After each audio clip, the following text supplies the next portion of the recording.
अरे यार, एक लड़की को गलती से उसके पापा के मकबरे पर एक छोटा सा ताला दिखा। उसने तुरंत अपने पापा की दी हुई चाबी निकाली और उसे आजमा के देखा। जैसे ही चाबी घूमी, बगल में एक दरवाजा धीरे धीरे खुल गया। लॉरा बड़ी उत्सुकता से अंदर गई और देखा तो वो उसके पापा का पुराना वर्कशॉप था, जो अजीब अजीब चीजों से भरा पड़ा था। उसकी तो कुछ समझ में ही नहीं आ रहा था। तभी उसकी नजर एक कैमरे पर पड़ी। उसे खोला तो उसमें उसके पापा का एक वीडियो था। पापा कह रहे थे कि वो एक सुनसान आइलैंड पर अमर होने का रहस्य ढूंढने जा रहे हैं। और तभी लॉरा को समझ में आया कि उसके पापा ने 7 साल पहले गायब होने का नाटक क्यों किया था। वो तो बस एक पुराने किस्से की खोज में निकले थे। अपने पापा को ढूंढने के लिए लॉरा ने तुरंत उनकी डायरी पलटना शुरू कर दी। उसमें उसे पता चला कि पापा यामाटाई नाम के एक आइलैंड पर गए थे। ये क्लू मिलते ही लॉरा फटाफट तैयार हो गई और अपने दोस्त यांजू के साथ अपने पापा को ढूंढने निकल पड़ी। वो एक टूटी फूटी नाव में बैठकर पापा की लिखावट के सहारे उस मशहूर यामाटाई आइलैंड की तरफ चल दिए। लॉरा अचानक एक झटके से उठ गई। जब वो बाहर निकली तो देखा कि उनकी नाव एक सदी में आने वाले सबसे बड़े तूफान में फंस गई थी और चारों तरफ चट्टाने ही चट्टाने थी। अब उन्हें नाव छोड़नी पड़ी। शायद पानी में कूदकर तैरकर किनारे तक पहुंचने में ही जान बचे। तेज हवा और बारिश में उनकी टूटी नाव कभी भी डूब सकती थी। ये देखकर लॉरा ने तुरंत पानी में छलांग लगा दी और किसी तरह अपनी जान बचाई। वो जल्दी जल्दी तैरकर किनारे तक पहुंची, लेकिन यांजू को ढूंढने से पहले ही उसे आगे कुछ परछाइयां दिखी।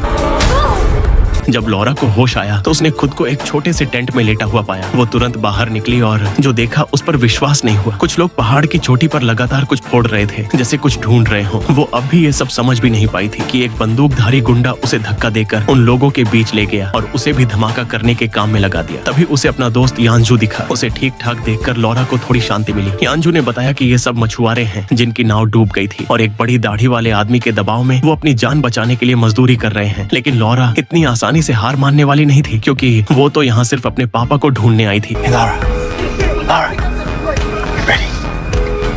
Hey! Go! जब यांजू ने अपनी जान पर खेलकर उसकी मदद की तो लॉरा तेजी से दूर भाग गई।